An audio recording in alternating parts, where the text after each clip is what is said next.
शुभ दिवा बच्चों। मैं सुजन कुमार कुंडू आपके हिंदी शिक्षक बोल रहा हूँ। आज मैं आपके समक्ष 9वीं कक्षा के अध्याय सांवले सपनों की याद पाठ का सारांश सुनाने वाला हूँ। ध्यानपूर्वक सारांश सुनिए और समझने का प्रयास करें। सांवले सपनों की याद। सांवले सपनों की याद पाठ या संस्मरण के लेखक जाबिर हुसैन जी हैं। लेखक जी के द्वारा इसे जून 1987 में प्रसिद्ध पक्षी विज्ञानी सालिम अली की मृत्यु के पश्चात उनकी याद में डायरी शैली में लिखा गया है। सालिम अली की मौत से उत्पन्न हुआ दुख और अवसाद को लेखक ने सांवले सपनों की याद के रूप में व्यक्त किया है। आगे लेखक मृत्यु को प्राप्त पक्षी विज्ञानी सालिम अली के प्रति अपनी भावनाओं को व्यक्त करते हुए कहते हैं कि वे सुनहरे परिंदों के खूबसूरत पंखों पर सवार होकर मौत की खामोश वादे की ओर चल गए हैं। ये संभव ही है कि उसे कोई रोक ले। भीड़-भाड़ वाले जीवन और तनाव के वातावरण से सालिम अली का यह अंतिम विदाई है। ऐसा लगता है मानो वे उस वन पक्षी की तरह प्रकृति में शामिल हो रहे हैं जो जीवन की अंतिम गीत गाने के पश्चात मौत को गले लगा लिया हो। लेखक कहते हैं सालिम अली ने भी कहा था कि लोग पक्षियों को आदमी की नज़र से देखना चाहते हैं। ये लोग भी की भूल है। मानव प्रकृति की सारी चीज़ें प्रकृति की नज़र से नहीं बल्कि आदमी की नज़र से देखने को उत्साहित रहता है।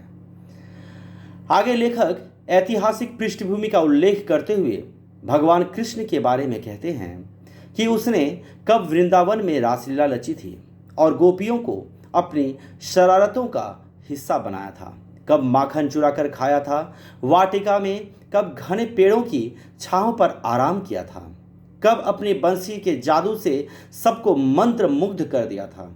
मुझे पता नहीं यह सब कब हुआ था, पर कोई आज भी वृंदावन जाकर देखे तो वहाँ नदी का सांवला पानी उसे कृष्ण लीलाओं से परिचय करवा देगा।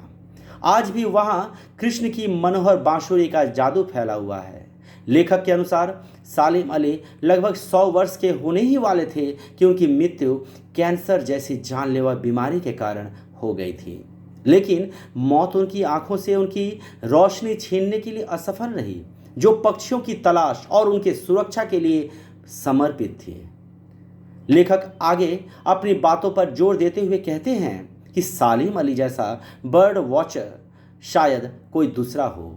सालिम अली उन लोगों में थे जो प्रकृति को भी अपने प्रभाव में लाते थे। वे प्रकृति की हंसती खेलती रहस्य भरी दुनिया का अटूट हिस्सा बन गए थे। इस दुनिया को बनाने में उन्हें बहुत मेहनत करना पड़ा था और इस प्रकृति की दुनिया को गढ़ने में उन्हें सबसे ज़्यादा सहयोग मिला उनकी जीवन साथी तहमीना का।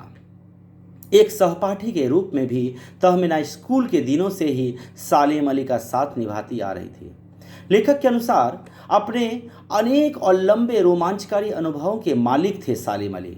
एक बार जब वे केरल की साइलेंट वैली को रेगिस्तानी हवाओं के झोंकों से बचाने की विनती लेकर तत्कालीन प्रधानमंत्री चौधरी चरण सिंह के पास मिलने गए थे, तब उन्होंने प्रधानमंत्री के समक्ष पर्यावरण के संभावित खतरे की जो तस्वीर रखा उससे उनकी आंखें भी नम हो गई थी। आगे लेखक अफसोस जताते हुए कहते हैं कि आज सालिम अली जीवित नहीं है। गांव की मिट्टी पर पड़ने वाली पानी की पहली बूंद का प्रभाव जानने वाले नेता चौधरी साहब भी नहीं हैं। अब कौन है जो हिमालय और लद्दाख की बर्फीली जमीनों पर जीने वाले पक्षियों के पक्ष में बोलेगा? सालिम अली की आत्मकथा के नाम फॉल ऑफ स्पैरो है। आत्मकथा का नाम आते ही लेखक को एक घटना की याद आ जाती है। वे D.H. लॉरेंस के बारे में बताते हुए कहते हैं कि उनकी मृत्यु के पश्चात उनकी पत्नी से अनुरोध किया गया कि वे अपने पति के बारे में कुछ लिखें। तब उन्हें कहा कि P.H. लॉरेंस के बारे में मुझसे ज़्यादा मेरे छत पर बैठने वाली गौरैया जानती है। वह लॉरेंस के बारे में ढेर सारी बातें बता सकती है। आगे लेखक कहते हैं कि मेरे लिए बहुत कठिन है उसके बारे में अपने अनुभवों को शब्दों में ढाल पाना। लेखक को भी यकीन है कि छत पर बैठने वाली गौरैया उनसे ज़्यादा जानकारी रखती है। लेखक के अनुसार सालिम अली सदैव जटिल प्राणियों के लिए एक पहेली बने रहेंगे। वे प्रकृति की दुनिया में एक टापू के बजाय एक सागर बनकर उभर रहे थे। वे अपने जीवन में अपनी मेहनत से नीत गई ऊंचाइयों को निरंतर छूते रहे। जो लोग उनके व्यक्तित्व से भली भांति परिचित हैं, उन्हें ऐसा महसूस होता है कि सालिम अली आज भी पक्षियों की तलाश में निकले हैं। वे जल्द ही अपने गले में दूरबीन लटकाए लौट आएंगे। लेखक की आंखें नम हैं। वे सालिम अली के प्रति अपनी मोहब्बत, अपना प्यार को समर्पित करते हुए कहते हैं कि सालिम अली तुम लौट आओ। ये था पाठ का सारांश। आशा है कि आप लोग समझ गए होंगे। धन्यवाद इति।